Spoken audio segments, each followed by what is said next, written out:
Bienvenue dans cette troisième partie. Et là, nous arrivons dans le cœur du sujet. Nous allons voir comment l'homme pourrait évoluer s'il habitait autre part que sur Terre.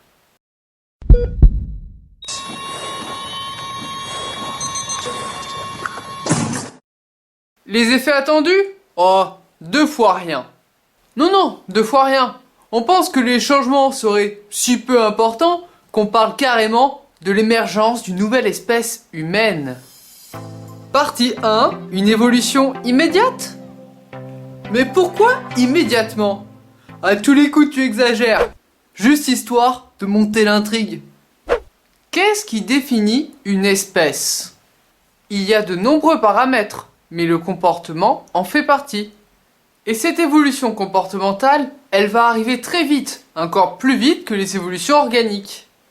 Certains scientifiques pensent même que l'homme ne pourra jamais habiter sur une autre planète. Car l'homme, autant du point de vue physique que psychologique, l'homme ne s'est adapté qu'à la vie terrestre. Bref, revenons sur le sujet qui nous intéresse. Rien que sur le côté psychologique, si on veut habiter autre part que sur Terre, on sera obligé d'évoluer. On est d'accord? Encore une fois, il exagère. Ok, ça va avoir un impact fort.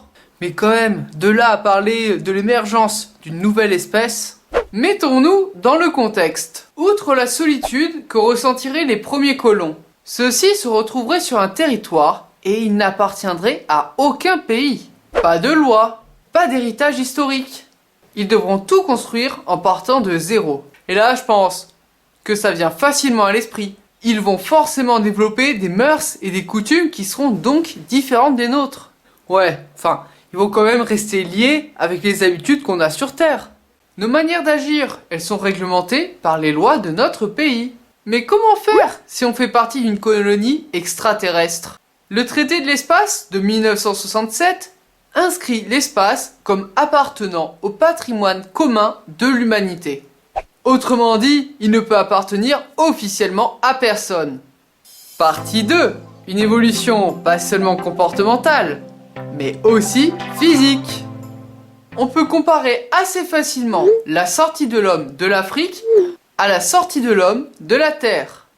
Et on estime qu'une colonie viable, ce serait au moins 160 individus. Histoire d'éviter la consanguinité. Hashtag Game of Thrones. L'arrivée sur une nouvelle planète, ça va permettre de nouveaux procédés évolutifs, comme par exemple la sélection naturelle, la dérive génétique. Bon, déjà, la dérive génétique, qu'est-ce que c'est? C'est le fait que certains gènes vont être favorisés du fait du hasard. Et ce hasard, il va être boosté, car on va prendre seulement un tout petit échantillon d'individus. Et ça provoquera des changements, mais bon, difficile de les prédire cela. Donc ces évolutions qu'on peut pas prédire, bon, on s'en fiche un peu. Bah oui, nous on veut prédire et on veut savoir comment va être cette nouvelle espèce humaine. Justement, intéressons-nous à la sélection naturelle. Elle entraînera l'adaptation de notre corps à ce nouvel environnement. Car, comme son nom l'indique, elle sélectionne les individus les plus adaptés.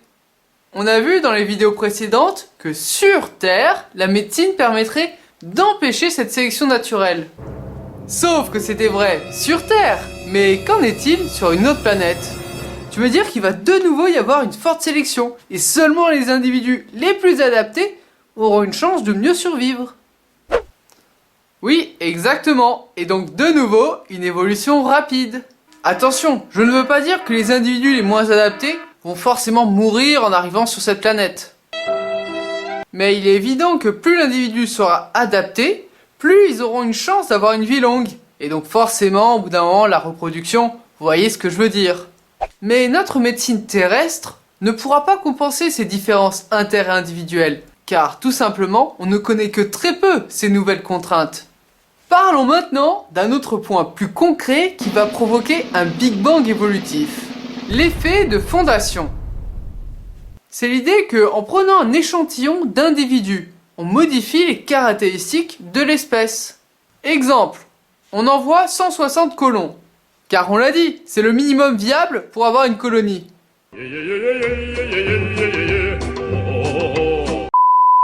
Si sans le vouloir, vous avez 16 roues dans cet échantillon, ça fait donc 10% de la population. Alors que sur Terre, on n'est que à 1% de la population qui est roue. Donc finalement, avec cet effet de fondation, on transforme les caractéristiques moyennes d'une population. Peut-être que cette différence, avec le temps, elle va disparaître. Ou au contraire, elle pourrait augmenter. Et voilà, un pas de plus vers la création d'une nouvelle espèce humaine. Partie 3. Mais quelles sont ces futures contraintes qui vont contribuer à créer cette nouvelle espèce humaine? Parlons de l'effet des rayonnements. Imaginez un homme qui passe sa vie sur Terre par rapport à un homme qui passe sa vie sur Mars. Il va recevoir 5000 fois plus de radiation durant sa vie. 5000 fois. Et donc un taux de mutation qui sera beaucoup plus élevé. Forcément, les rayonnements ils ne sont pas filtrés par l'atmosphère. Mais attention, là on vient de parler des radiations une fois qu'on sera sur place. Une fois qu'on sera sur place, hein. Car déjà, il faut y arriver jusqu'à ces nouvelles planètes. Et c'est pour ça que certains pensent qu'on ne pourra jamais coloniser d'autres planètes. Car ils pensent que les radiations durant le trajet seraient tellement démentielles qu'on ne pourrait pas y survivre. Attends, rien que le trajet, il pourrait nous être fatal? Ça se pourrait bien si celui-ci est trop long. Mais vous inquiétez pas, les ours vont nous aider. Oui, les ours. Quoi? Il a dit? Les ours? Des biologistes ont étudié les hibernations des ours. Et ils ont découvert que l'hibernation produirait la production d'hydrogène sulfuré. Ok, dit comme ça vous fait une belle jambe. En fait, ce qu'il faut retenir, c'est que l'hibernation, elle serait aussi un moyen de se protéger des radiations. Bref, non seulement le temps de trajet, ça serait plus un problème, et en plus, on pourrait survivre. Ce qui est pas mal quand même, hein.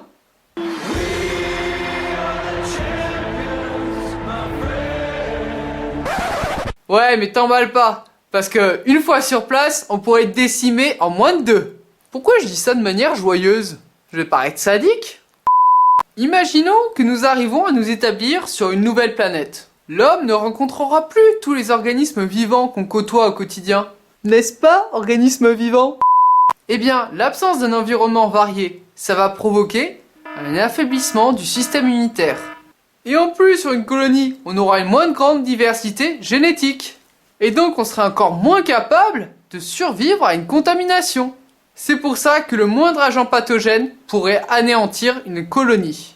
On va tous mourir!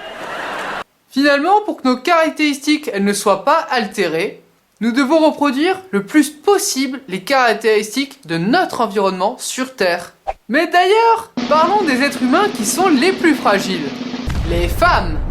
Toi, tu vas te faire massacrer dans les commentaires. Mais non, je pensais juste aux femmes enceintes, notamment avec leurs bébés. Partie 4. Est-ce que les femmes peuvent accoucher autre part que sur Terre? Le professeur Solomon se demande si des bébés pourraient survivre à un accouchement sur Mars. Ok, un adulte peut-être qu'il peut réussir à s'adapter. Et encore on dit peut-être. Mais un bébé? C'est pour ça que je me suis demandé, des bébés qui sont pas entre guillemets aussi solides que nous, est-ce qu'ils pourraient survivre en accouchant autre part que sur Terre? Et là, accrochez-vous mesdames, peut-être que vous allez être tentés par ce qui va suivre. L'entreprise Space Life Origin cherche une femme, une volontaire, pour qu'elle puisse donner naissance au premier enfant extraterrestre. En gros mesdames, l'accouchement, le but, c'est qu'il serait dans l'espace.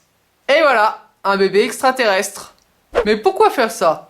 Après tout, peut-être qu'un environnement en microgravité, ça favoriserait l'accouchement. Vous avez peut-être l'impression que cette idée est quand même tirée par les cheveux. Pourtant, c'est pas la première fois qu'on cherche à le faire. En 1965, George et Charlotte Bonsky, ils ont déposé un brevet incroyable. Ouais, vraiment, c'est pas courant.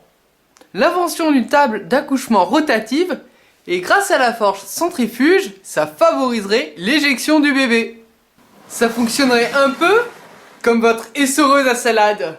Mais vous inquiétez pas, ils ont tout prévu. Une fois que le bébé il était éjecté, il y avait un filet pour le rattraper. Heureusement. Outre l'aspect drôle, si, franchement c'est drôle. Ça montre quand même cette idée. Si on modifie l'environnement dans lequel la mère accouche, ça peut favoriser l'accouchement. Ok pour l'accouchement. Mais comment est-ce qu'après, le nouveau-né pourrait-il supporter cette nouvelle gravité? Alors, déjà, on a peu d'informations. Aucune sur les conséquences d'une gravité si elle était plus forte. Par contre, on a des observations et des expérimentations qui ont été faites dans le cas d'accouchement en microgravité. Pas chez l'homme, hein, vous inquiétez pas. Mais notamment chez les souris. Ouais, toujours elles, les pauvres. Et le résultat? Les souris, elles accouchaient normalement, malgré la microgravité. Par contre, le nouveau-né, il avait du mal à se développer par la suite. Tous les nouveau-nés rongeurs qui sont nés en microgravité, ils avaient un problème au niveau de l'oreille interne. Et les chercheurs sont arrivés à la conclusion que la gravité terrestre était indispensable pour le développement. Vous voyez, accoucher, c'est une chose, mais le développement, c'en est une autre. Mais on peut peut-être se rassurer, sur la Lune ou sur Mars, la gravité elle n'est pas non plus nulle comme dans l'espace. Donc peut-être qu'un fœtus arriverait quand même à se développer. Ou une autre solution qui serait envisagée, c'est que pour que les enfants se développent correctement, on créerait un endroit de microgravité. Et voilà, le tour est joué. Partie 5. Un changement brutal. Et non, pas un changement progressif. Pourquoi pas progressif? Justement, avec toutes les contraintes qu'on vient de voir, on pourrait juste envoyer une colonie durant un délai bref, au moins au début. Histoire qu'on y aille pas à pas, tu veux dire. Autant Armstrong il a dit One small step for man, one giant leap for mankind. mais dans le cas où on voudrait envoyer des hommes autre part que sur la Lune, ça serait un bond de géant pour l'humanité, mais aussi pour l'homme, et pas seulement un petit pas. Sur Mars, dès qu'on enverra du monde, ça ne sera pas juste pour une journée, histoire de tester, ça sera forcément pour une durée très longue.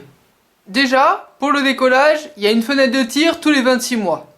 Le trajet durera 6 mois aller et 6 mois retour. Sauf que ce qu'on oublie, toutes ces planètes, elles tournent autour du Soleil. Et donc pour avoir une durée de seulement 6 mois, il faudra qu'une fois qu'ils soient arrivés sur place, ils attendent 1 an et demi pour espérer avoir juste 6 mois de retour à faire.